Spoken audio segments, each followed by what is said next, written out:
Good evening, everybody.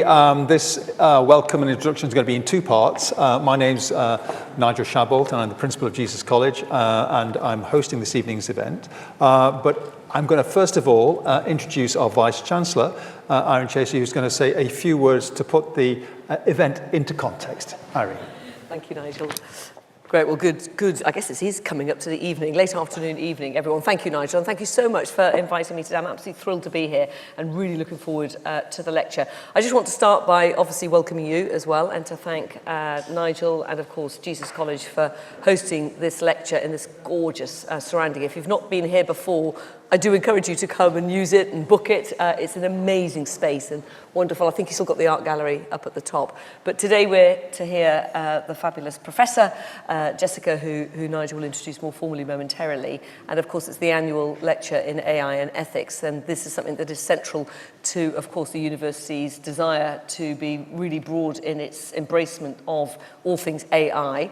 And of course, right out from the start, the importance of bringing the AI component into the humanities and thinking about how we're going to live alongside these tools as humans in the world as we go forward, and what's the ethical, what's the philosophical frameworks. Many of you are part of that, so I won't embarrass myself by trying to pretend that I understand what you're up to as a neuroscientist, but I have a vague inkling. But I am very delighted as Vice Chancellor that we have such a thing, and that we've been at the sort of forefront of thinking about the importance of rooting our work in AI, and indeed the way that we take this institution forward in our teaching and our research, and as the ways that we are going to contribute all that to society. How will AI challenge us, and what is the ethics around that? So I'm just thrilled that we've got all of those of you who are here who are working on that. Thank you for the work that you do. Of course, we will be moving into our new beautiful building, the Short Centre for the Humanities, in which you will be placed, those of you who are in the centre.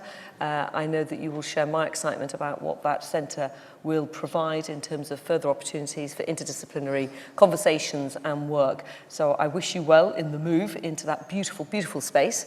And again, for those who are unfamiliar with that, please do know that we're on time with its opening and on budget, which is always nice for a Vice Chancellor. It is a spectacular space. It's going to have amazing public space just like here. We hope that the faculties will be able to move in over the summer, and that we'll be able to welcome our new freshers and our returning students in Michaelmas term to actually be in that centre and working. And then next April, we will formally launch the centre's cultural programme, which is another additional thing that we will be providing there. But importantly for tonight, that will be the home and the new home physically for this wonderful Centre for Ethics in AI. But now it gives me my great pleasure to hand back to Nigel to introduce our wonderful lecturer. So again, welcome, and thank you, Irene. Really is a privilege to have the Vice Chancellor with us tonight. Apart from my role as principal, I'm also fortunate to be a professor of computer science here in Oxford and the senior distinguished scientist at the Institute for Ethics in AI. So I find this intersection of concerns of huge importance. So this is the signature event of the Institute for Ethics in AI here at Oxford, our annual lecture. It's an especial privilege to be hosting it here again, in the college and in this digital hub, a space dedicated to exploring how computational thinking is changing the world of research, teaching, leisure, work, and indeed how we think of ourselves. So in an era where the interplay between human ingenuity and artificial intelligence is reshaping every facet of our lives, the importance of its ethical grounding has never been more urgent. And today we're not merely discussing technological advancements, we're delving into the fabric of our future, our societal values, and the moral frameworks that might guide and inform their creation. To navigate these complex waters, we require experts who possess not only insight, but also breadth of perspective. So we're exceptionally fortunate to have with us today a scholar whose work epitomizes the confluence of historical depth, philosophical rigor, and contemporary relevance, Professor Jessica Riskin. Jessica is the Francis and Charles Field Professor of History at Stanford University. Her academic journey is as rich and varied as the subject she explores. Educated at Harvard and UC Berkeley, she's held faculty positions at Iowa State University and MIT, where she held the Leo Marx Assistant Professorship in the History and Culture of Science and Technology. She's also taught at Sciences Po, Paris, where she held the inaugural chair in Humanités Scientifiques. Her early work examined the scientific and cultural landscape of the 18th century, particularly in France, revealing the concepts that animated thinking at that time. Life, mechanism, and agency were understood and debated at these times. And her scholarship is exemplified in her wonderful book, The Restless Clock, a history of the centuries-long argument over what makes living things tick. And in this book, Jessica unearths the deep historical roots of our current anxieties and fascinations with artificial intelligence. Her work reveals that the black box of AI is not just a modern technological challenge, but a philosophical enigma with a rich, centuries-old lineage. And beyond the academy, Jessica is a true public intellectual whose insights extend far beyond Stanford. Her essays and commentaries in publications such as the New York Review of Books and Los Angeles Review of Books bring clarity and historical context to contemporary debates about technology, ethics, and society. So today, Jessica invites us to consider a particular contention that lies at the heart of AI's history and its ethical implications. She will explore what she terms the onion axiom, a fundamental behaviourist assumption adopted by leading AI researchers. The view that intelligence is nothing more than its appearance, that if you peel away the layers of the onion, at the core, you would find nothing but emptiness. There's no one in there. So her lecture will explore the implications of this axiom for the history of AI and challenge us to consider how this perspective can illuminate our efforts to grapple with, understand, deploy, and develop the science and technology of AI, and I suspect challenges to think a little bit more richly than this particular way of conceiving ourselves. Please join me in welcoming Professor Jessica Raskins.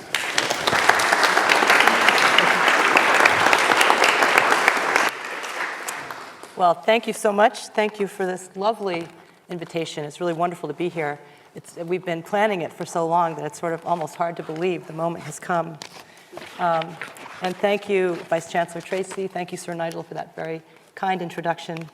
Now, let me see if I can balance although I'm in the digital hub, I like to have paper notes. So I'm going to balance myself here a little precariously. As you've just heard, actually, a little bit, I propose to take up the subject of ethics in AI by way of what seems to me a kind of a conundrum, the conundrum of the emptiness at the center.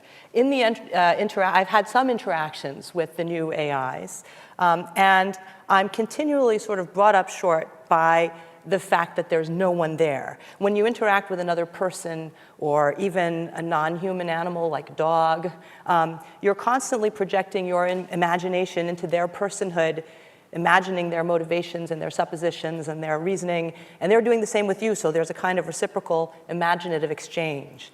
With an LLM, I find it's like bumping into a subway pole or a lamppost, and you reflexively turn around to apologize, and then you realize it's a thing. There's no one there. So this emptiness within is consistent with a founding axiom in the field of AI. Ever since the origins of AI in the mid-20th century, there has been, as you've heard, this reigning behaviorist axiom that intelligence is really just the appearance of intelligence. That if you knew every single thing happening in the brain and you could peel away all the layers of the onion, there would be nothing in the middle, which I've come to think of as the onion axiom. And the onion axiom has informed, let's see, I've already gotten behind in my slides. There, you have a nice picture of onions. It has informed each successive approach to artificial intelligence. I think that it's a strange and somewhat contortionist idea. I mean, we see evidence of minds and personhoods all around us all the time. Why would we assume it's all a figment of our ignorance about how they work? It's also a pretty recent idea. So since I'm a historian, my primary method for addressing this subject is historical analysis rather than ethics or moral philosophy. So I'm going to take you on a kind of tour of the onion axiom as it has developed over about 75 years from the middle of the 20th century until the present. But then at the end, I will propose an ethical implication that I think the new AIs arising from this history seem to suggest. But first I'm going to begin with just a little prologue. Over 2 centuries earlier than the real start of the story, around 1712 to 1714, those were the years in which the German rationalist, philosopher, and mathematician Leibniz was writing one of his last works, the Monadology, in which he proposes a thought experiment. Imagine, he says, an enormous thinking machine the size of a great mill that can feel and perceive. And imagine you could walk right into this giant factory of mind and look around. You would find, he says, only pieces that push each other and never anything to explain perception. Looking at the machinery, what you'd understand is that perception and consciousness are not that. Mechanism could never account for mind, Leibniz thought. In addition to the thought experiment, he also appealed to introspection, what he called this inner experience of this me, which he said couldn't be explained by figures or movements. A sentient thinking being, he wrote, was not a mechanical thing like a watch or a mill. So although he differed from Descartes in other ways, Leibniz followed Descartes in the principle that mechanism could not explain mind. Descartes had said that we could understand every single thing in the whole world in terms of moving parts, except for thought, which required its own substance. And Leibniz also concluded that perception and thought resided not in the operation of the mechanism, but in its very substance. So these views are at the opposite extreme, I think, from the onion axiom. Consciousness is the substance of the onion itself. Although the two extremes do have in common the idea that you can't see the thinking self by looking at the moving parts, either because the process of reduction reduces the self to nothingness and it just evaporates, or because the self is in the substance, not the movements. But either way, you can't see it by looking at the moving parts. So this is just to highlight the recentness of the onion axiom and to show you it kind of silhouetted against something very different, a very different way of thinking. And now I want to begin the main story in the period just after World War II with the emergence of cybernetics. So during the war, a number of people, especially in Britain and the United States, many of whom were working on military technologies, came to think that artificial mechanisms could exhibit homeostasis. That is, they could respond to the outside world so as to maintain their own stability and order. These were the first cyberneticists. I'll just talk about 3 of them who are on the slide. The MIT mathematician Norbert Weiner, who developed systems for aiming and firing anti-aircraft guns.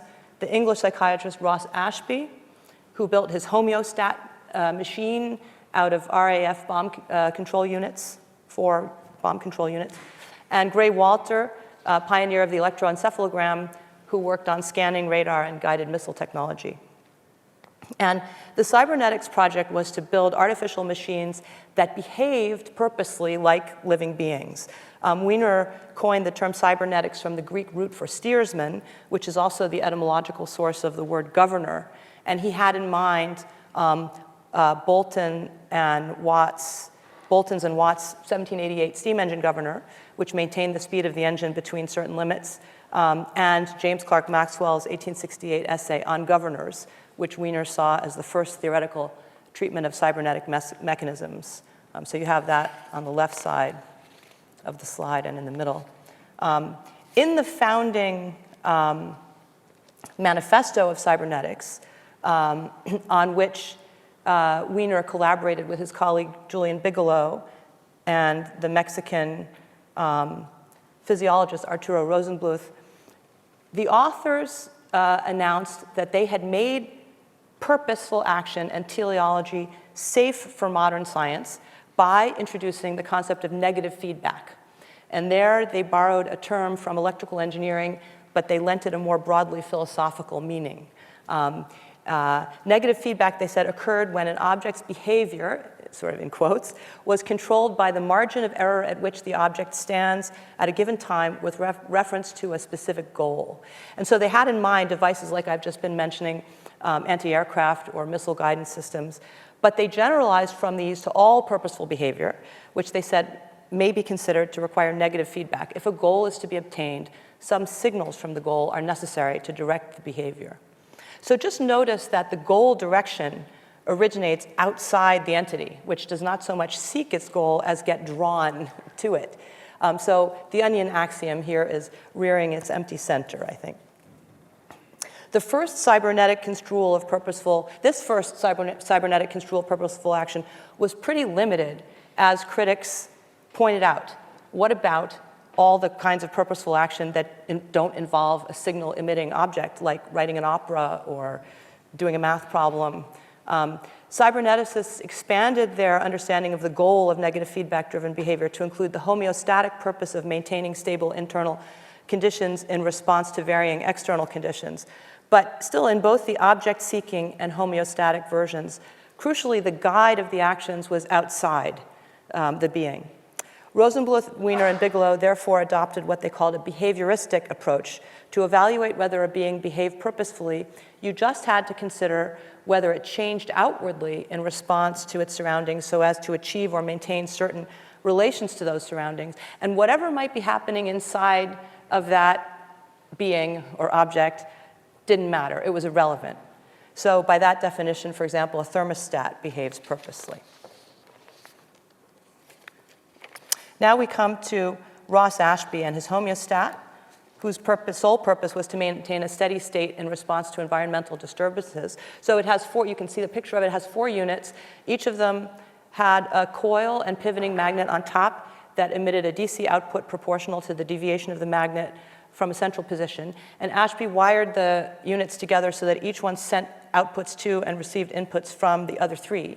Each of the magnets moved in response to the inputs it received and changing its outputs, which in turn acted upon the other magnets, which caused them to move and change their outputs and so on.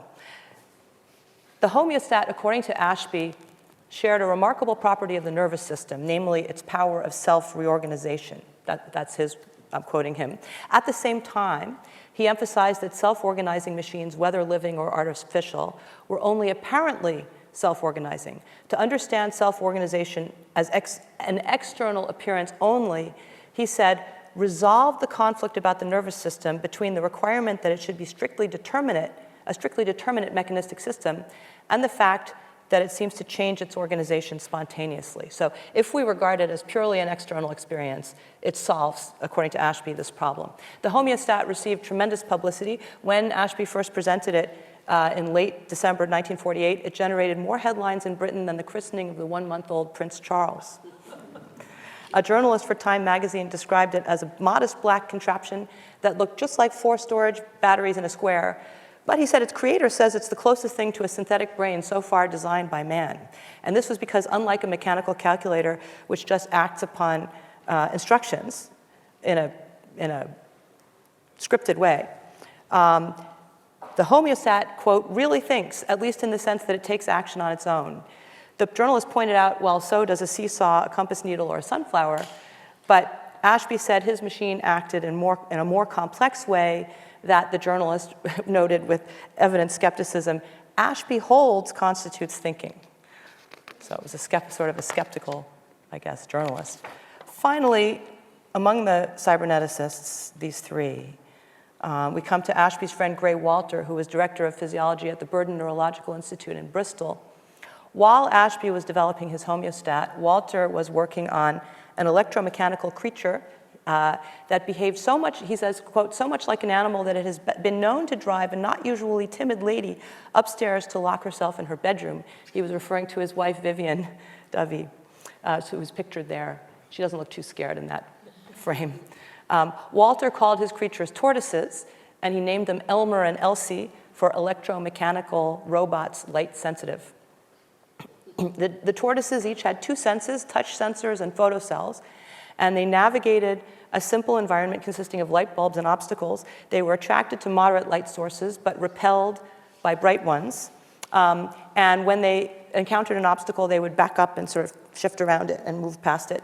When they were, quote, hungry, which is to say that they needed charging, they would develop an appetite, so they would no longer be repelled by bright lights, and they'd trundle over toward the bright light in their hutch and go home to eat and rest.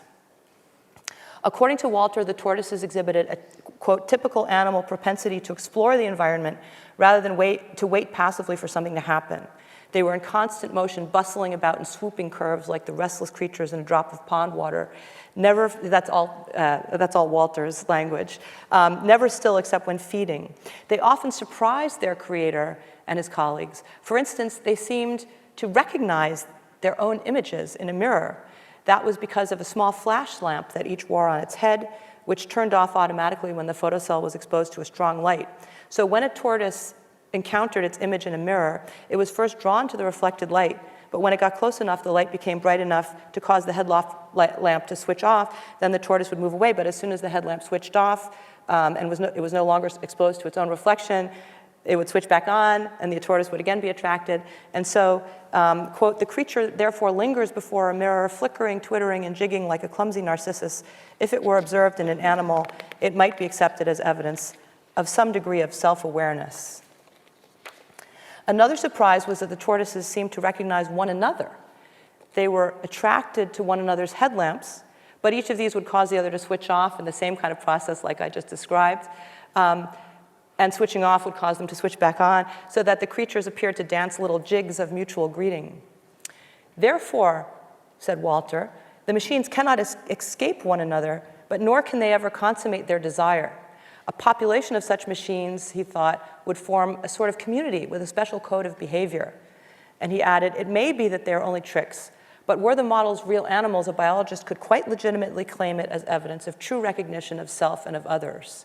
So Walter told Weiner he thought that the tortoise's behaviors constituted a, quote, exploratory and ethical attitude toward the universe.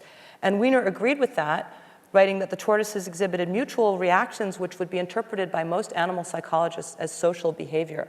And so he announced the beginning of a new science of mechanical behavior.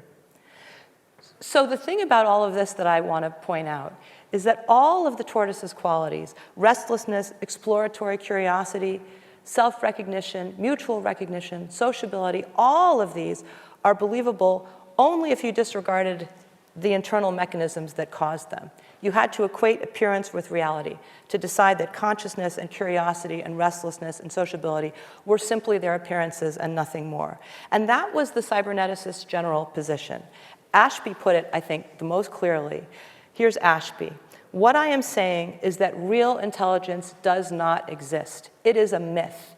It has come into existence in the same way that the idea of real magic comes to a child who sees conjuring tricks. What I'm saying is that real intelligence does not exist. It is a myth. So to speak of intelligence or mind had become childish, naive, the opposite of scientific. I think this is extraordinary and deserving of more attention than it usually gets. Again, beings with minds are ubiquitous elements of our empirical experience, and yet at a certain moment it became scientific to deny their existence and unscientific to acknowledge it. And the cyberneticists sort of epitomized that moment. While the cyberneticists were building tortoises and homeostats, their contemporary, the mathematician Alan Turing, was going about the subject of machine intelligence in a more purely theoretical way. He began with the idea that a thinking machine would have to become able to think as the result of a more basic ability to learn. And he therefore imagined simulating a child's mind, what he called an unorganized machine consisting of interconnected neuron-like components, which would become organized through a training process consisting of two kinds of interference: a pleasure interference that would fix the current configuration of components, and a pain interference that would set it to vary. The machine might then wander randomly among configurations with pleasure interferences fixing elements, and pain interferences unfixing them and allowing them to vary. Turing thereby created the blueprint for an approach to artificial intelligence that would later be called connectionism and lead to neural networks like those constituting the current AIs. Turing wrote that the learning machine would also need to be fallible. This was an idea that he derived from Gödel's incompleteness theorem, which states that any system of logical proofs sufficient to generate elementary arithmetic will also be capable of producing sentences that are neither provable nor disprovable within the system, self-referential statements such as "this sentence cannot be proven." And Turing concluded from that any machine designed to determine the truth or falsity of mathematical theorems would sometimes be unable to answer unless one tolerated occasional mistakes. And why not? He said, after all, infallibility is no requirement for human intelligence, so why should it be a requirement for machine intelligence? In addition to pleasure, pain, and fallibility, Turing said that an intelligent entity needed discipline in the form of an ability to carry out instructions and initiative. And as a model of initiative, he proposed the ability to conduct searches, and he gave 3 examples of kinds of searches that it could conduct. Intellectual searches, in which the brain seeks combinations of variables with particular properties by systematically trying out possibilities in a given order. That's not me, I don't think. So like if any of you have played Wordle, sort of how I think many people would play Wordle. Genetical or evolutionary searches in which organisms survive if they hit on the right combination of genes, which was an idea that would lead to the programming technique of genetic algorithms. And finally, cultural searches, which are carried out by the human community as a whole. So far, I think the process that Turing described seems like it might indeed lead to a human-like intelligence, active, searching, fallible, subject to pleasure and pain, emerging and growing over time through engagement with other intelligent beings and with a larger culture. So all of that seems kind of plausible as producing a human-like intelligence. But Turing's thinking computer was designed to appear intelligent only from the outside. For instance, in searching, the machine would try out possibilities either at random or according to a fixed rule. But its searches, so what that means is that its searches would always be either scripted or random, never interpretive or reflective, never the kind of search that you do when you're looking for a good book to read or the best angle for a photograph or the right words for an idea, all kinds of searching that is neither scripted nor random. The hypothetical machine could only appear to reflect or interpret. Turing addressed this question himself in January of 1952 in a panel discussion on the BBC. His companions were oh no, I'm not quite up to that yet. His companions were his friend and former teacher, the mathematician and cryptologist Max Newman, and Jeffrey Jefferson, a neurologist and neurosurgeon who had argued against the idea of machine intelligence in a lecture at the Royal College of Surgeons. Jefferson had said, "When we hear it said that wireless valves think, we may despair of language." So he was the gadfly, the naysayer. The moderator was Richard Braithwaite, a lecturer in moral science at Cambridge, and like Turing, a fellow of King's College, so they all knew each other. Occasionally, Braithwaite returned to his own view that in order to learn, a machine would need, he said, springs of action, appetites or interests, in order to pay attention to the salient factors in its environment. Newman described the essence of human thinking in active terms, such as the sudden pounce on an idea, and he wanted to know how would you make a machine do those things. Turing responded that even without appetites or interests, a machine could try out combinations at random and then receive affirmations or corrections. Of course, in order to imitate a human convincingly, the machine would have to appear to have free will, and Turing proposed 2 ways to accomplish this. He said, first, you could use a random element in the machine's behavior like a roulette wheel or a supply of radium to give it the appearance of acting willfully, which I think he seems to conflate acting willfully with acting arbitrarily. It's not quite the same thing. Turing's second idea was to base the appearance of autonomy and free will on the observer's ignorance, both of what was happening inside the machine and of the consequences of any given facts or principles.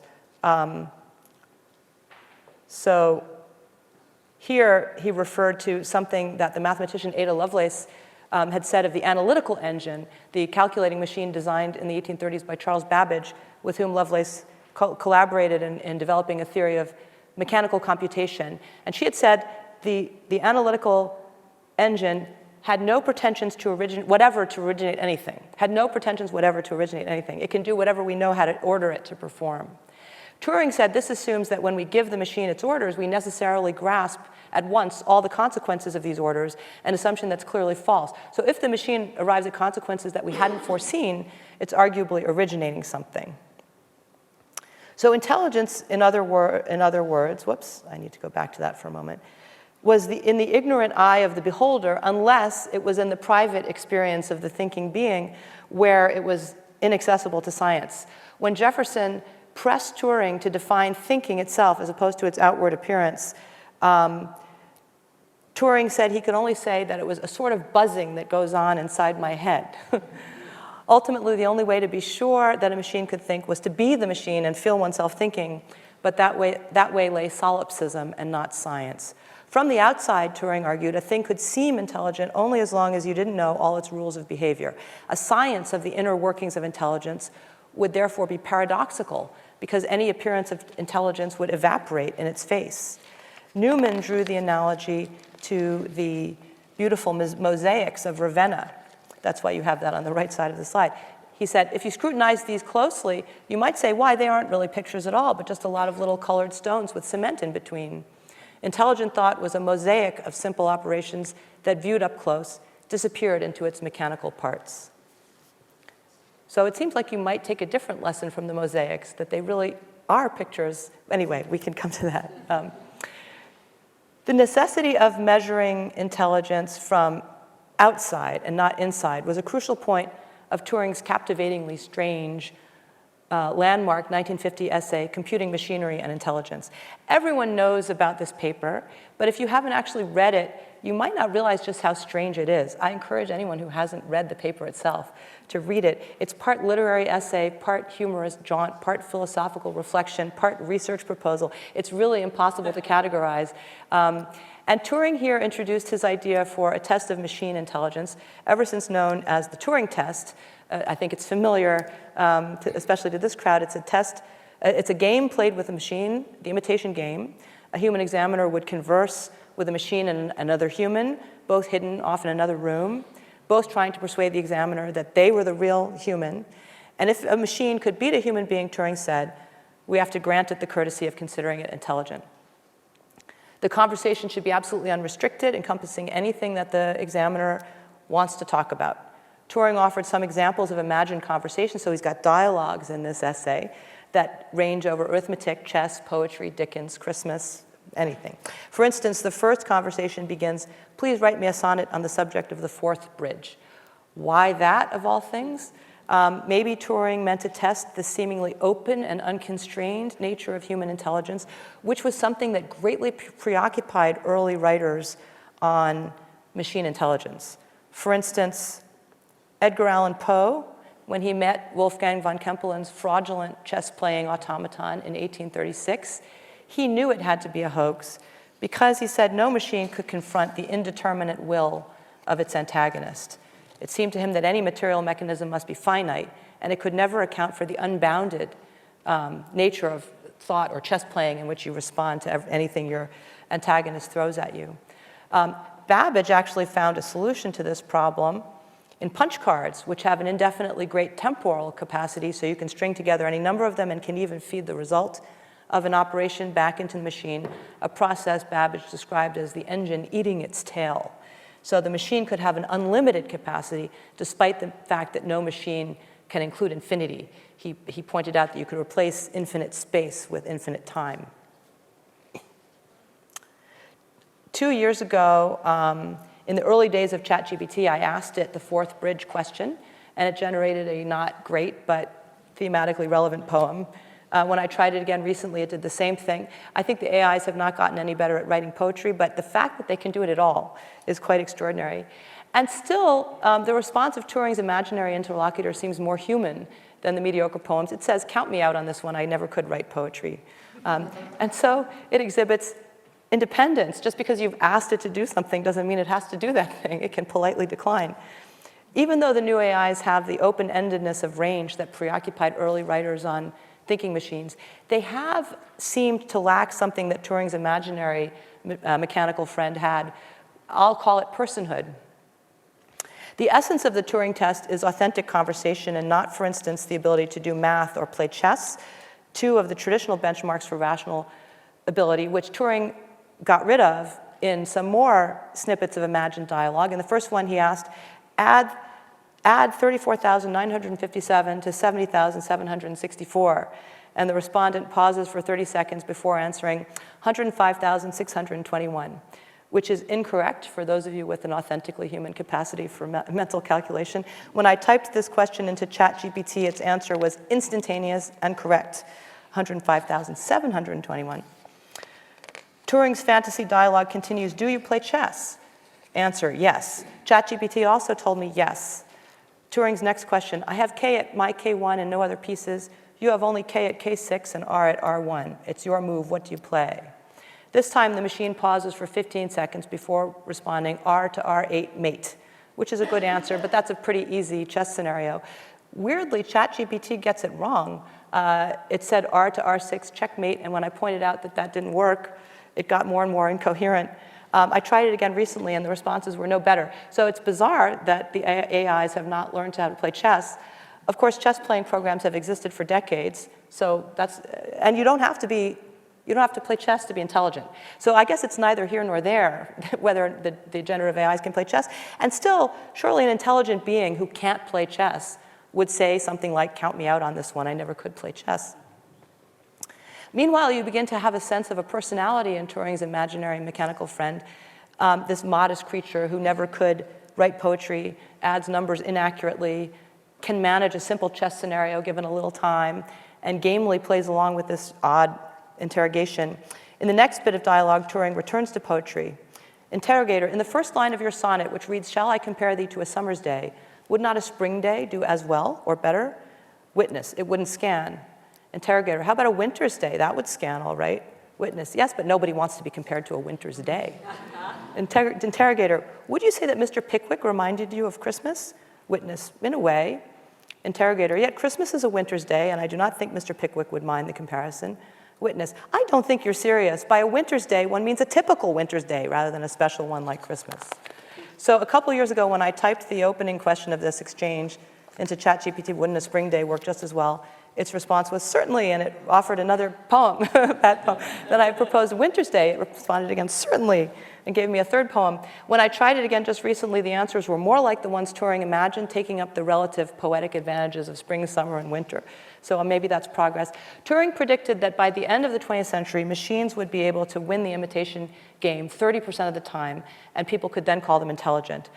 Just a quarter century after he predicted, many see the current generative AIs as having cracked the Turing test, although there still seems to be debate about it. A few months ago, at the end of March, two researchers at UCSD, Cameron Jones and Barry Bergen, posted a paper, not a peer-reviewed paper, but still a paper in which they announced that they'd carried out a formal Turing test using, in each case, an examiner, a human, and ChatGPT 4.5.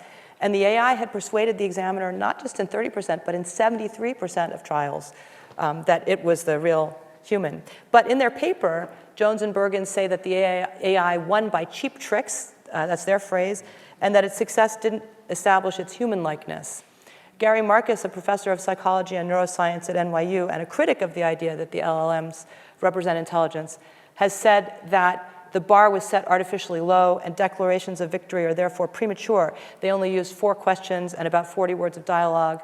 And even if the LLM did pass the test, he said, the Turing test is a test of human gullibility, not a test of intelligence.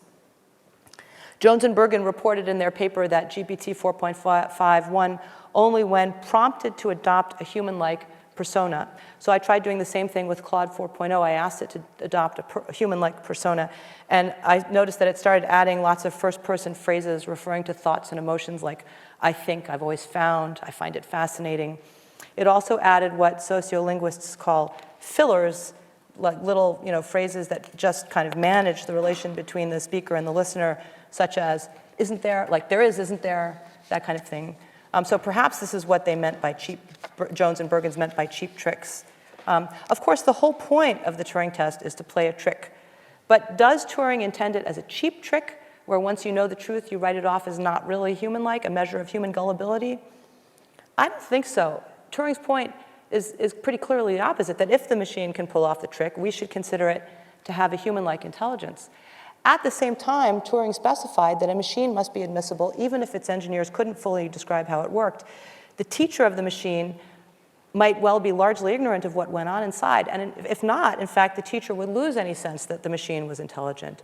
But, said Turing, the same is true of a human being. If you could attribute a human's behavior entirely to a set of explicit rules, you'd come to see that human as unintelligent. And moreover, Turing thought that such a set of rules did exist for human beings.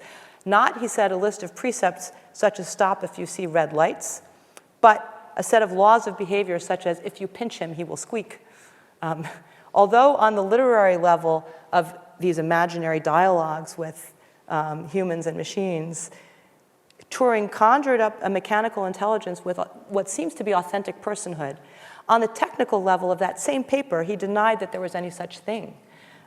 So I find that his paper is sort of fascinatingly at odds with itself. So the pioneers of artificial intelligence shared a consensus that natural intelligence didn't exist. It was an illusion, a mirage, a trick of light and color.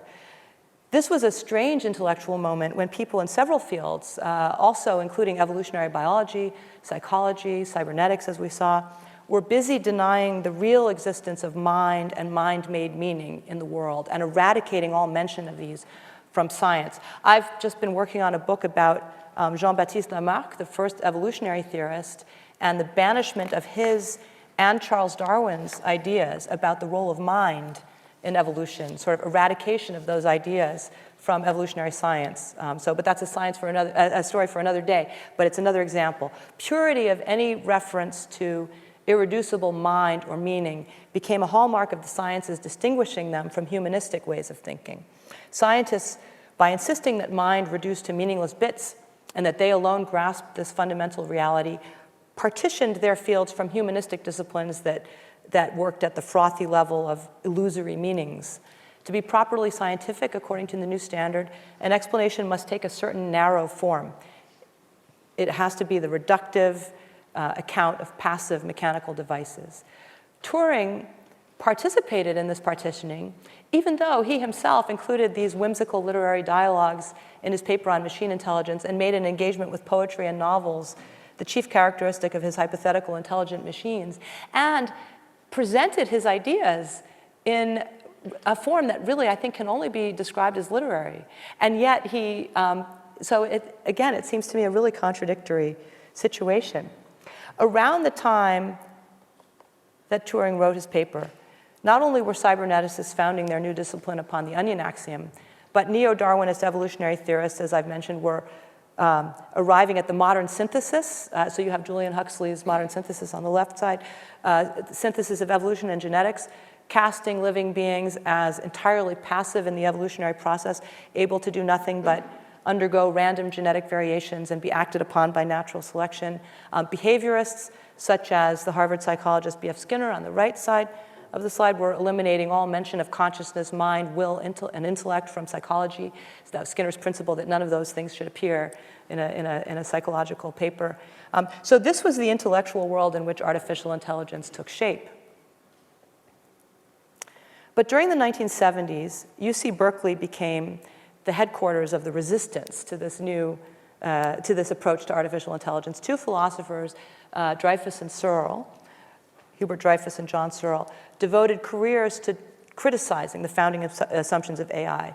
Dreyfus, starting in the mid-1960s, argued that the brain is it's no electronic digital computer operating according to formal rules, but that thinking is a continual active physical engagement with the world. A brain, Dreyfus maintained, is part of a body, and to think you need the whole thing, you need the rest of the body too.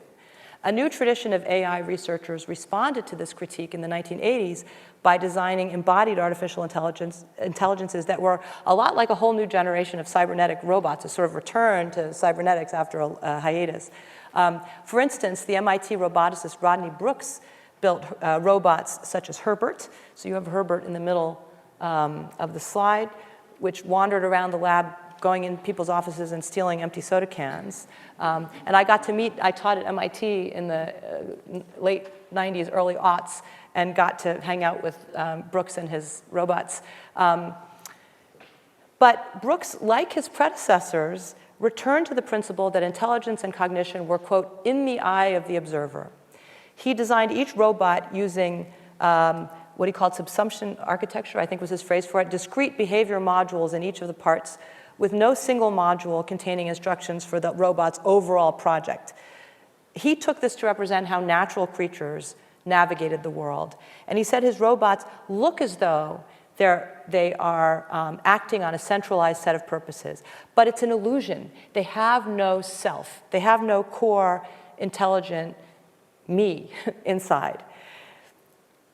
I think there's sort of an obvious objection to this, which is that the designers of the machine did have the whole overall project in mind, for instance, of going around to the labs and stealing the empty soda cans. So, I mean, this was certainly not intended as evidence for intelligent design, but if we're going to take that as a model of natural intelligence, doesn't it, it seems to me to sort of point in that direction, which is not at all, I think, the intention.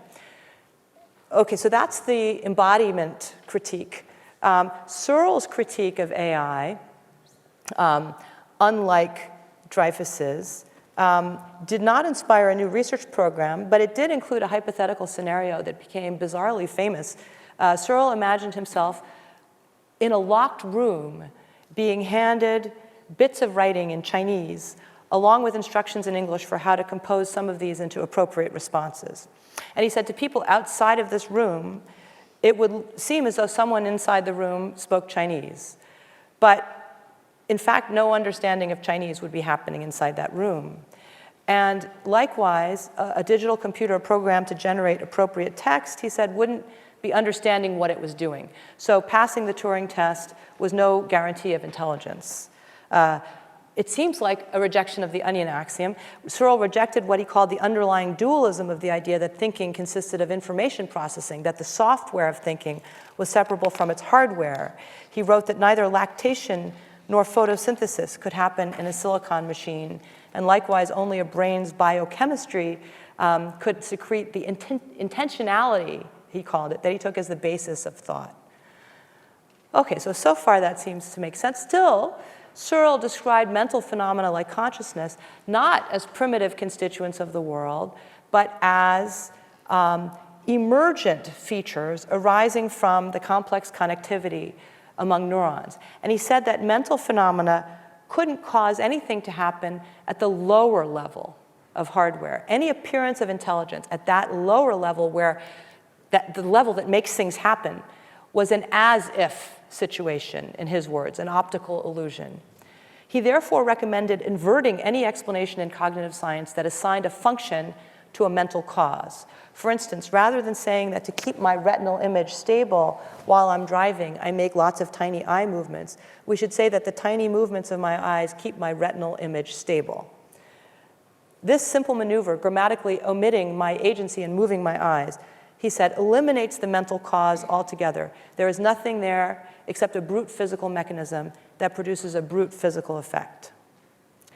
So each critique has led back to the same place, an emptiness at bottom, in place of a thinking mind. The onion axiom was so firmly established in AI and cognitive science that it seems to have conquered even the critics.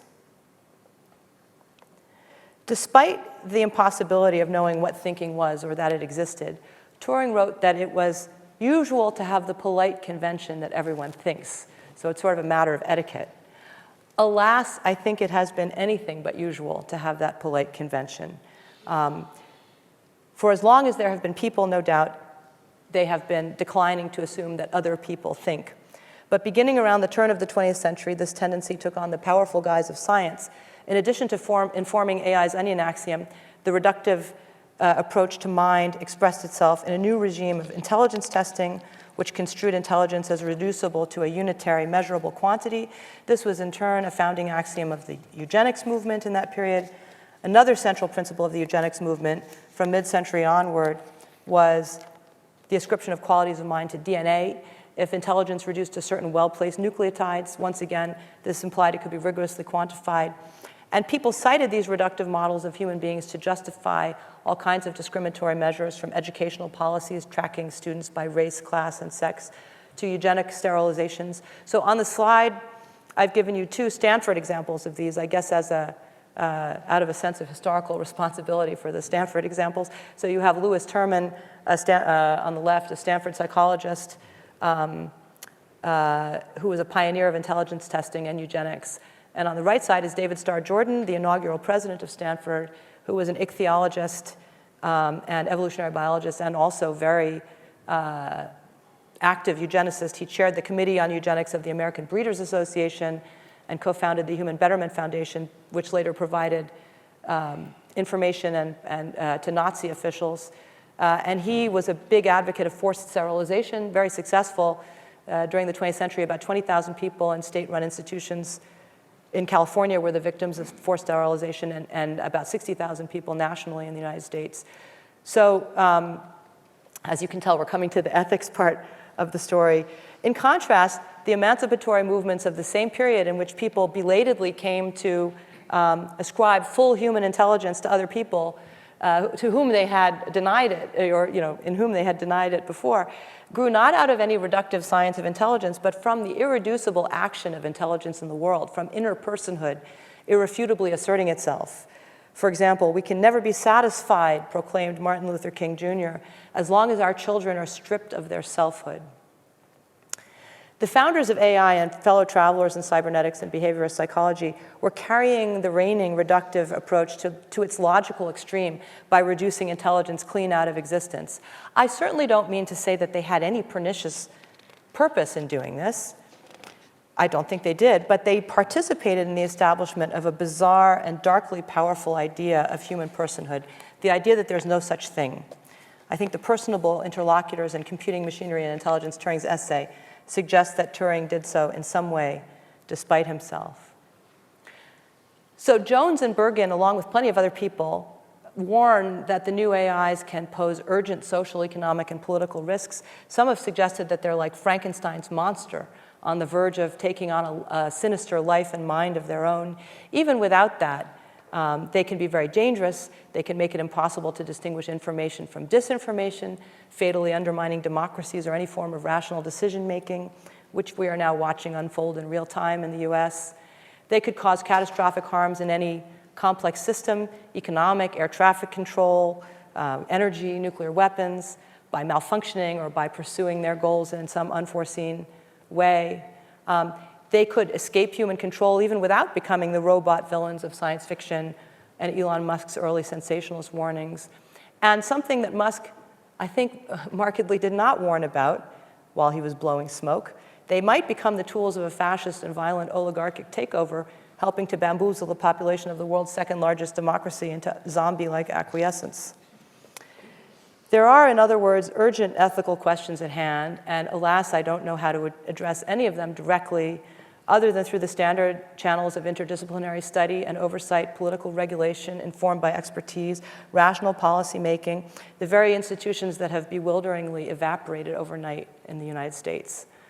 But I'd finally like to propose a general principle that the current AIs do seem to me to indicate, a principle that I think has important ethical implications in many areas, and that is the principle that the onion axiom is false. In generative AIs, we have a process like what Turing described, fallible neural networks programmed to search for patterns and improve their pattern-finding ability over time.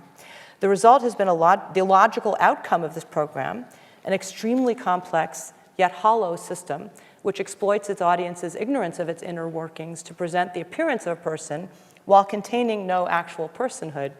The programming approaches that Turing described have been tremendously powerful. For better and worse, they've remade the world around us. But in one regard, I think they have, so far, been ineffectual. They've gotten us no closer to understanding the basis of living intelligence. In retrospect, this is not surprising, since they were predicated upon the axiom that living intelligence doesn't exist. So assuming that the new AIs pass the Turing test, unless we think that they have minds and selves, which I think so far no serious person has defended that view, they actually disprove Turing's conception of human intelligence. They suggest that intelligence is a feature of the world and not a figment of the imagination. And their ethical lesson would therefore be the irreducibility of living intelligence. Recently, I was talking about the new AIs with a group of smart undergrads, and suddenly one of them said, I wonder, maybe that's all I do too. I just derive patterns from my experiences and then spit them back out in a slightly different form. And my answer came out of my mouth almost before I had time to think. No, because you're you in there thinking and responding. There's no I in ChatGPT. And he was a little uncertain about it. How can we tell there's no I in there? To insist that it can't be intelligent because it's a computer system and not a living thing is a dogmatic assertion, not a reasoned argument. Well, it's a good question. How do we know when we're in the presence of another intelligent being? I think surely not by giving it a test. And I began by suggesting that we recognize an intelligent being by a kind of sympathetic identification, a reciprocal engagement, a latching of minds. Whether or not the new AIs pass the Turing test, they don't seem to have these capacities. Again, I think no one so far seriously thinks that they do. If we want a legendary monster to compare them to, they're actually nothing like Frankenstein's monster, who was monstrous by virtue of his intellectual and emotional self. That was a monster with a self. Perhaps there's something like Charybdis, the fearsome whirlpool that almost described Odysseus, eternally sucking the world in and belching it out hollow to the very depths. In which case, they don't show us what living intelligence is, but they may be showing us what it isn't. It isn't just its appearance. Thanks.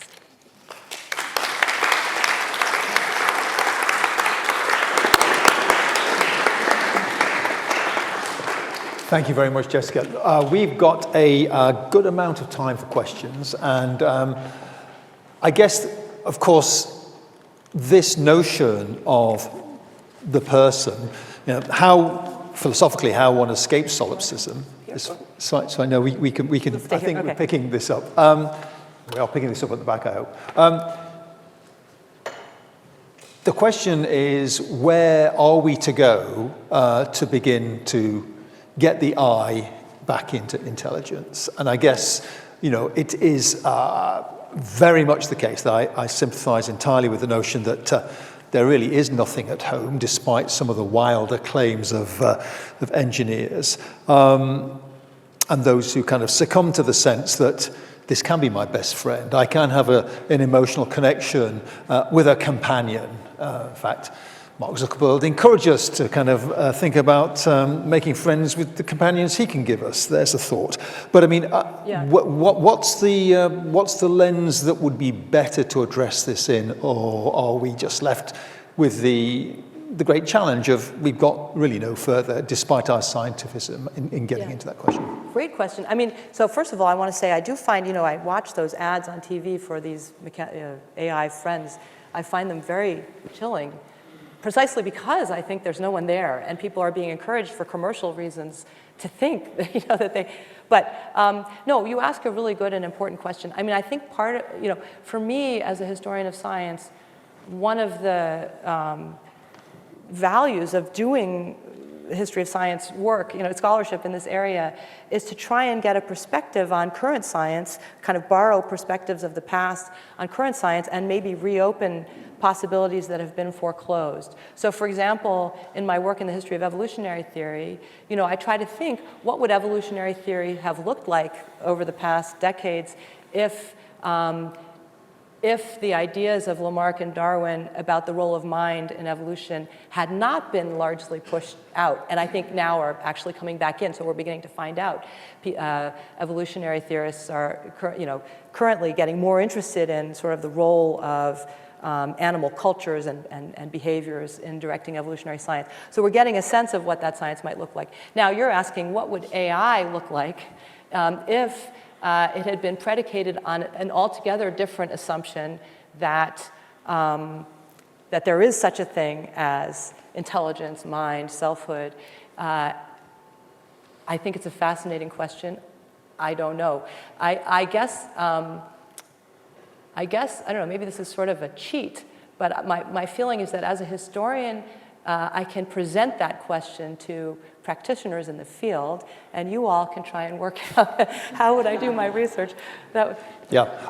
Interestingly, there was a period when there was quite a lot of work on what was called reflective semantics. The idea that there was something about going to the meta level, and that a symbolic system that could cast its gaze across the symbolic or the other parts of the system might somehow bootstrap yourself there, and a whole set of thinking around what was called mental models, again, from cognitive science. So I think it's an interesting question, but I would like to go out to the audience. Just one more thought about it, though, which is that Searle's idea that, that the substance, the matter, is important seems to be an interesting idea to me. Like you can't get a dry stick of wood to conduct electricity, right? So it's not magical thinking to think that the matter that something is made of is important to the function. And so I sort of agree with Searle that what he calls the dualism is odd. But then that's why it seems to me so striking that then he also then says that at the lowest level, there's no mind. So even he sort of seems to me to collapse back into that. So maybe there would have been more attention to matter in a different. And again, you're back into that kind of limited materialism, a whole kind of view of the world where that embodiment becomes profoundly important. And again, into philosophy, which thinks about being the form of life we are, actually is really important when we think about that form. And it's yeah. Okay, I think we should go out to some questions from the audience as well. I can't help but think a resident neuroscientist might have a question before I go more widely. Well, if I may. Yeah, no. That's fantastic. Thank you so much. So my field has been neuroimaging and pain, and of course I get pain. Pain is my area of expertise, and using neuroimaging to look at how the brain represents and constructs the subjective, private experience of pain. And I work on consciousness as well, how anesthetics produce. Well, I don't do now because I run the university, but that's what I did. And I get asked a lot, particularly in these days, is can a robot feel pain? Yeah. And of course, there's a lot of work. In fact, we've got in the department I used to run, we've got people working precisely on that and training robots to manifest all the behaviours that would be as sophisticated as most people would manifest in the context of experiencing acute pain and withdrawal or showing suffering signs, etc. The big bit is the feeling bit. And again, I'm complete with Nigel that the brain, of course, is existed within a body, and you can't separate the two. And although, we do a lot of work to understand how the brain works, how does it compute, how does it make decisions, how does it do cost-balanced decision-making, how does it experience, you can't break two features which are missing, I think, from all of the computer science AI things. One is that it exists in a body, and there is a sense of sentience, that feeling element of it. And the second thing is the brain develops. It's not a finished product. And that development of the brain, which is enormous from birth until about 20, is then a construct structurally, neurochemically, wiring, and indeed in terms of priors of probabilities of how things are going to feel of that journey, and all the environmental, nurture bits that have gone into it. None of that is modelled in any of the ways that these things are constructed. Now, I dare say they can get really good at it, and you can get really good to a point where you would, think that thing is experiencing something subjective like pain in the way that a person is. Of course, you'll never actually know. But there's some big missing bits, and it gets to that essence of life and what it means to have a cell that can reproduce and replicate. But it's as much about, in the neuroscience space, this development of the brain. I think we have forgotten that the brain goes on this journey, and the sculpting and the shaping of it is fundamental to how it's going to actually function. And that bit's missing, and that's quite an important essence bit, I think, about it. So I'm not a philosopher, I'm not an ethicist, but I'm a neuroscientist, and we still don't know. I also laugh when people say, we're modelling the brain. We haven't got a clue how the brain works, right? And there is still much that we do not know about how the human brain even constructs perception. We actually fundamentally don't know. The most basic question in neuroscience is, why is it when a bunch of cells over here activate you see, and a bunch of cells over here activate you feel? These are profoundly different perceptions. Not a clue, frankly, about how that's constructed. So how are we going to model that? Right? But that's fascinating. Wait, I have a few thoughts in response to that. Just the last thing that you said, it's exactly like Leibniz said. You can now, what you do is you go walk around and look at the moving parts, and it doesn't tell you. So he was right. But let's see, I'd love to know all about how you model pain. But I just want to say, it's interesting, isn't it, that Turing, in that very first 1950 paper, he describes pain and pleasure, right? A machine that can feel pain and pleasure. I mean, he has it sort of between quotes, but nevertheless. And he has the idea that intelligence would have to emerge over time through a process of learning, just as you've said. Exactly. And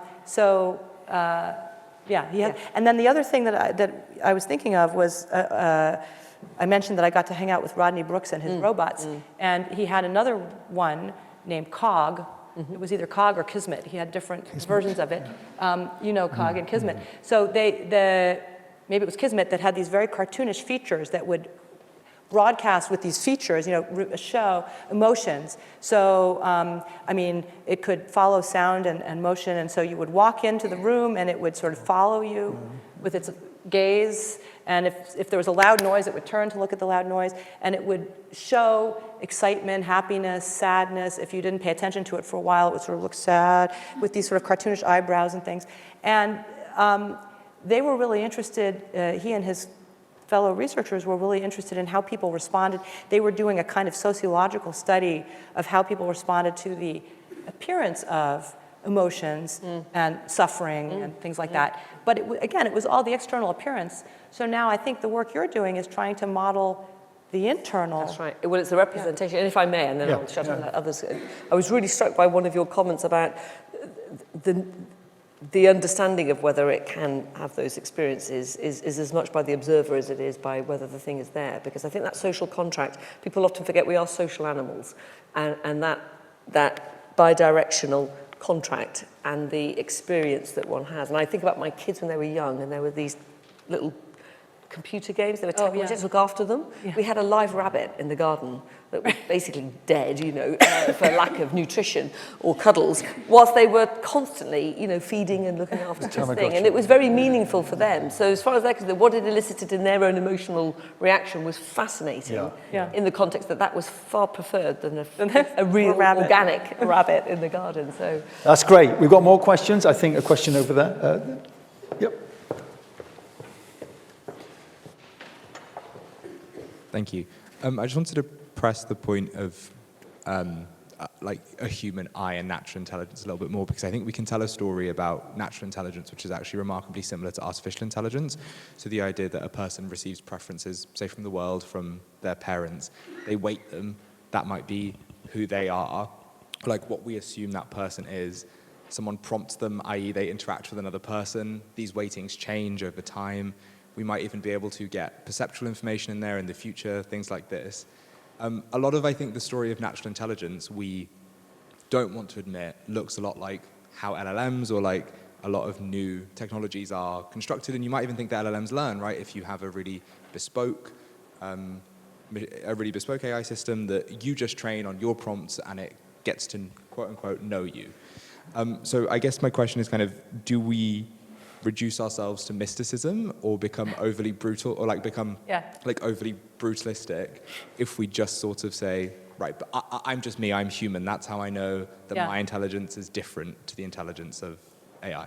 Yeah, that's a very fair question. I mean, so I want to say I don't consider myself a mystic, or even, I mean, I'm not religious, but it's not enough to just say that, right? I have to, So I will say that it's interesting to me that at a particular moment, it began to seem mystical and magical to acknowledge the existence of mind, selfhood, personhood. It began to seem mystical and magical, although it's a basic element of common experience. It's all around us all the time.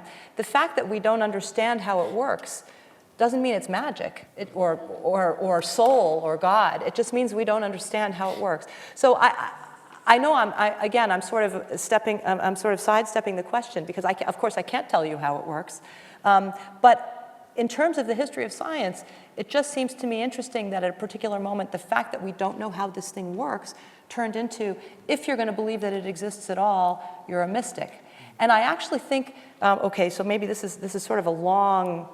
Let's see, I'm trying to think how I can say this in an abbreviated way. I mean, I think that the very reductive mechanist model of the science of life came about at a moment when people were, sort of the turn of the 19th to 20th century, when people, this is sort of going into my history of evolutionary science project, people were very keen to have evolutionary theory not get in the way of theological ideas about how life originated. And therefore, people like August Weismann, the great interpreter of Darwin, These were the people who kind of insisted on the passivity of the living being, that the living being is basically an inert mechanism, an artifact, because that view was more consistent with the idea of a designer God, a view of living beings as having any kind of evolutionary agency, as making and transforming themselves. That was a threat to God's monopoly on creation. So I think the moment at which it began to seem kind of like bad science to acknowledge, it was actually because people were trying to come up with a mode of science that was consistent with theology, with theological explanations. You see, so there was a kind of reversal. I was going to mention Richard Dawkins, and it occurred to me that he maybe even, doesn't he live in, he's maybe here, here, Richard. I've met him once and had an argument with him, which I would be glad to continue. But I think he is the heir to William Paley. Why you like that? I think he is. I've said it to his face, so I'm not telling fails out of school. He rejected the idea. But because Paley's model of a living being was an absolutely inert artifact, a mechanism with no internal self or agency of any kind. That is the neo-Darwinist model of Dawkins and Dennett and all of these guys. It's the same model. Suppose then we were able to create a physical model for the self if we, at some point in the future, developed... I'm sorry, I'm having trouble hearing. Sorry, suppose we were then to create a physical model, so we got good enough science to understand, to disabuse ourselves of this mysticism. Right. Could there be an artificial intelligence that is coterminous with natural intelligence? So suppose we do understand the self in this kind of like physicalist way. We understand that... We start to understand, for example, why activation of these cells makes us see, activation of these cells makes us feel pain.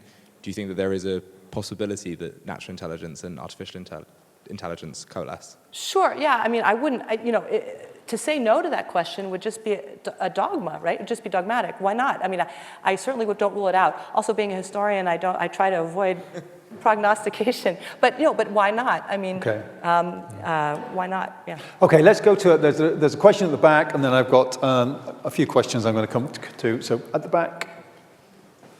Yep. Just.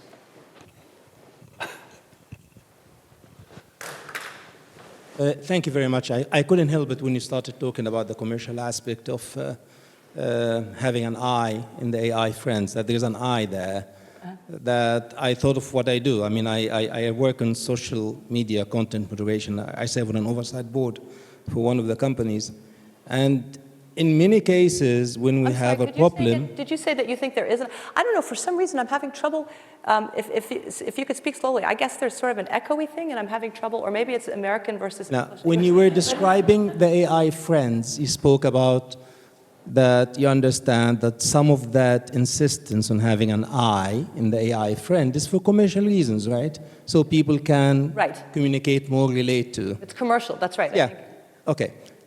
Sometimes I think in my work, because whenever we challenge the company verdict on a piece of content, that's done almost invariably 95% of the cases by AI algorithms, that it is a mistake by the algorithm. And sometimes I think it's not for commercial purposes that they push the eye in the AI.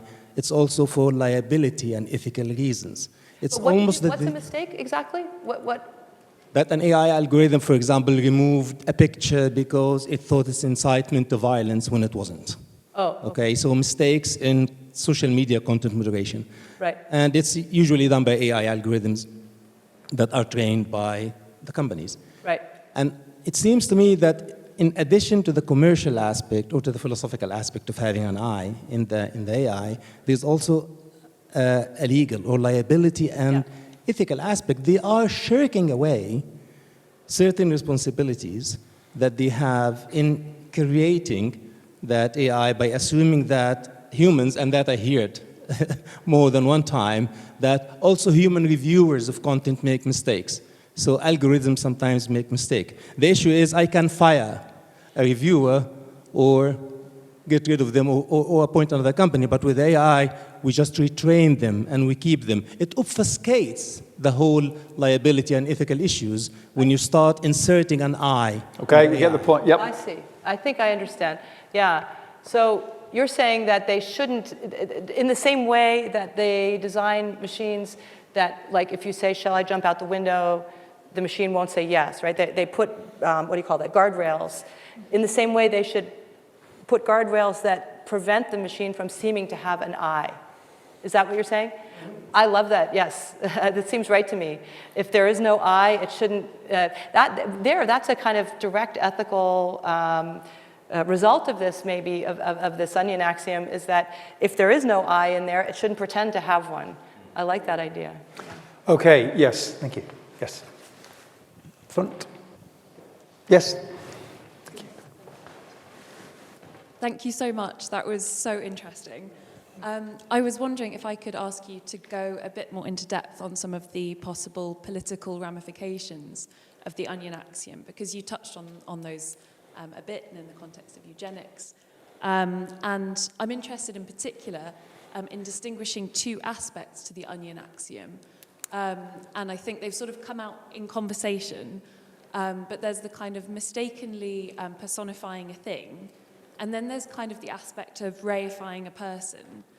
And I think that emerged perhaps in the eugenics examples that you referred to. But I find it quite useful to distinguish the two. And I'm quite interested in the work of Professor Jude Brown at Cambridge, who's worked on reprotech. Ooh, that got an echo. So the sort of AI in the context of human enhancement, and some of the work in connection with that McCaskill and Bostrom have done, even to the point of connecting sort of embryonic selection and genetic enhancement to a sort of artificial intelligence context. And I wonder whether or not, in sort of thinking about the political implications of that and of the idea of human enhancement, then we can think of that in terms of the onion axiom.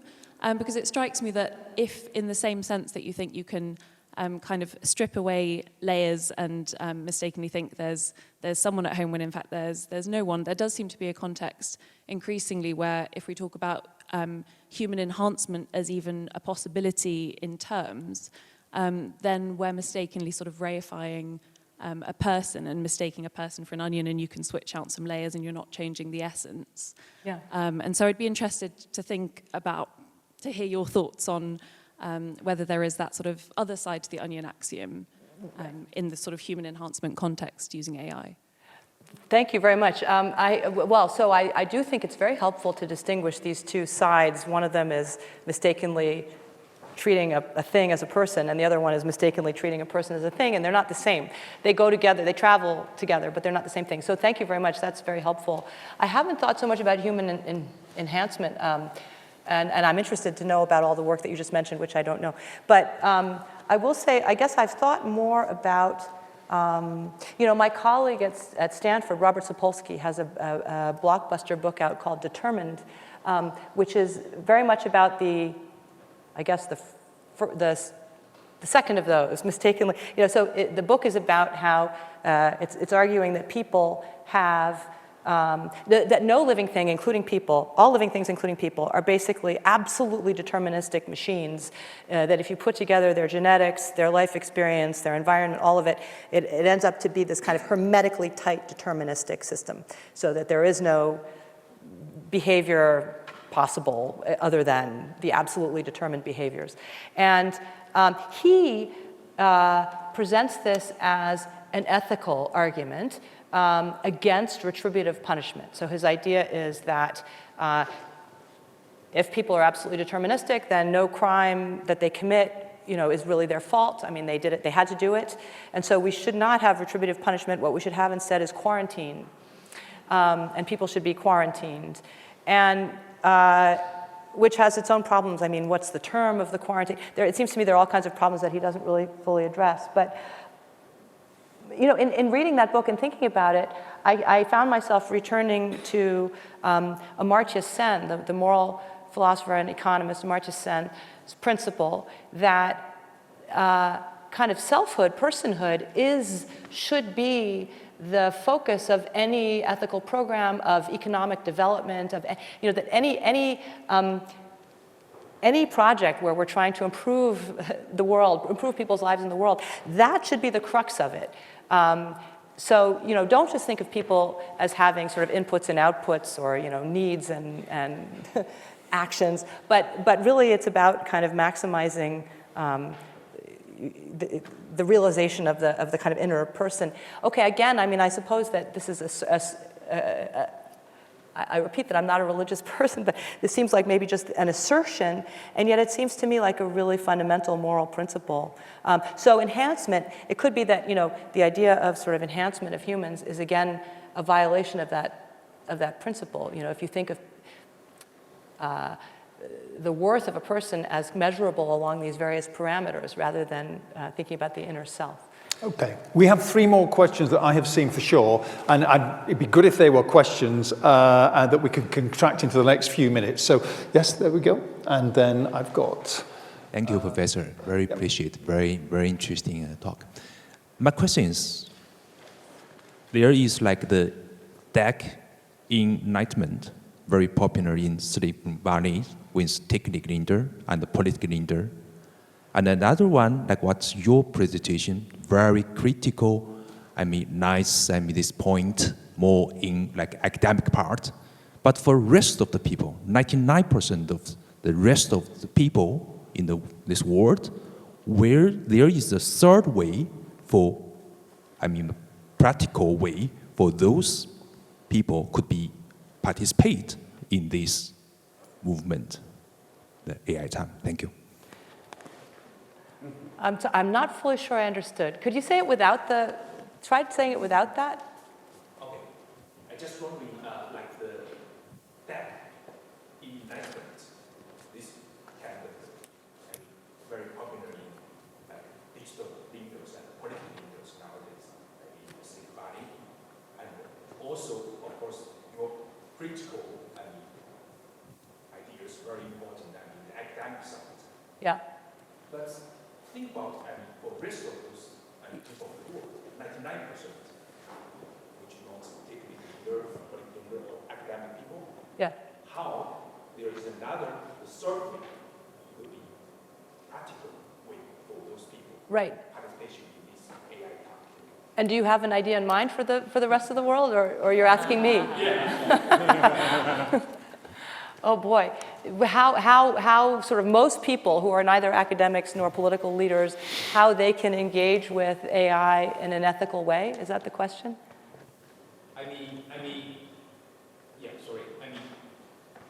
For the deck enlightenment, Yeah. this kind of theory, Yeah. right? Very popular. Yeah. In those community, even impacts the political. Yeah. Nowadays. Right. And then another side, what's your critical this? Yeah. About AI. Very important in academic part, very, very important. But now without these two categories, the rest of the normal. Okay, I think we get the point. There's a fine book. Well, I don't know. I'm not very optimistic, but it does seem to me that it behooves us, those of us who talk about these things from a political or an academic perspective, to not just be talking to ourselves, but to be talking to the rest of the world. That's one thing I would say.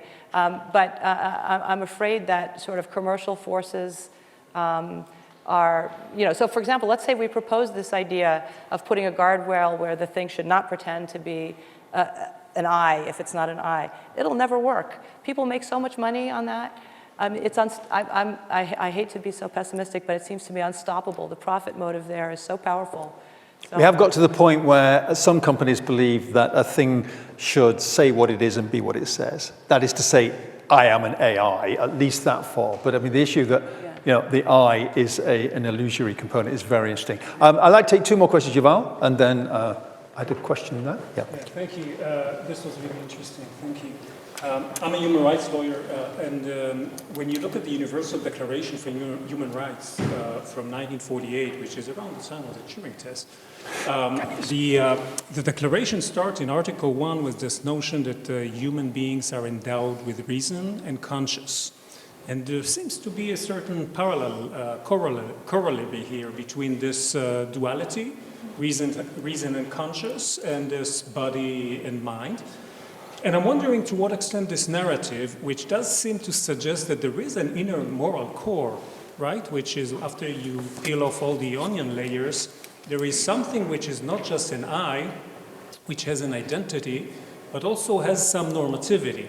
And I've recently read a book by a Swiss professor, Matthias Mellmann, that does also make a normative argument, but also engages with a lot of developmental studies about child development that does suggest that even very young children have certain normative intuitions.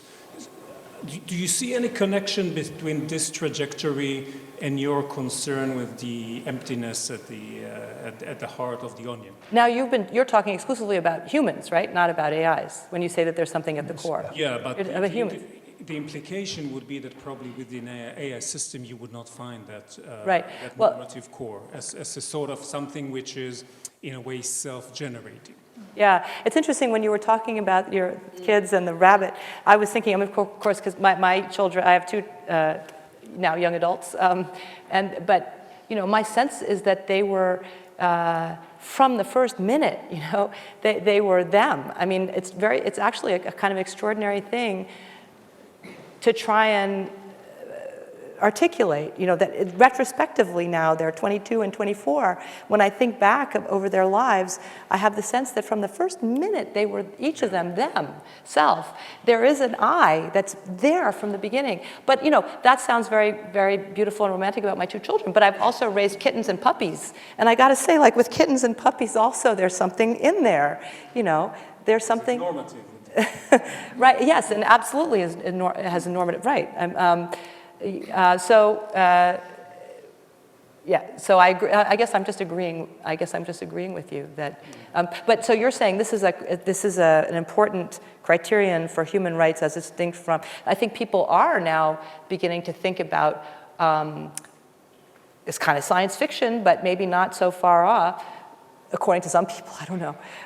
People are thinking about, you know, when would you need to have some kind of rights for AIs, a la Isaac Asimov. Okay, I'm going to take one final question. Yes, thank you. Yes. Hi, thank you. In all of the cited examples, when we're thinking about how to determine if a machine has intelligence, has an I inside, it's all about similarities to humans. It's all, it'll have to learn. It has to convince us in a conversation that it's a human. It can create poetry. And then we're sometimes falling back on maybe there needs to be something biological. And then we can look at animals, and again, we're always thinking about how close it is to us. We even think that each other probably has an eye because we're very similar to us. And then an ape is probably more likely than a snail to have intelligence, to have an internal experience. And so when we're talking about does something have intelligence, does it have an experience, is that really just synonymous with, is this sufficiently similar to me in the right way? And how does that leave any space for there to be intelligence different from ourselves? Right. No, that's an important question and a very hard question. I mean, I think there has been lately in sort of philosophy of mind, philosophy of science, there's been a lot of interest in other forms of intelligence. I'm thinking of Peter Godfrey Smith's book about, what's it called, Other Minds? About Cephalopods. Octopus. Yeah. I think people have been trying, you know, hard to stretch and imagine other sorts of intelligence in other kinds of animals. Octopuses are very alien. First of all, they're completely asocial, which is hard to imagine, a kind of intelligence that has no social component at all. That's sort of so different from humans. I think also, you know, there's interesting philosophical and also literary work on like trees, the consciousness, the experience of a tree, of trees. So I think people have been trying to grapple with this question. I'm not sure whether, I don't know, it seems like with artificial intelligences and artificial systems, it doesn't seem like we're anywhere near that. You know, it seems more useful to try and think with octopuses and trees and ants and bees and things, living things. But I don't want to say it a priori that there never could be an artificial system that would be interesting to think with about that. It just doesn't seem like we're at that point at this moment, because the LLMs seem, to me anyway, not to have any, to be hollow. Okay, yeah. thank you. Thank There's you. been a wonderful talk, Jessica. All I would like to say is a huge thank you on behalf of the Institute, and also the audience here, and those who will have the privilege of seeing it online when it goes out. Thank you so much for joining us and really taking us on an extraordinary journey.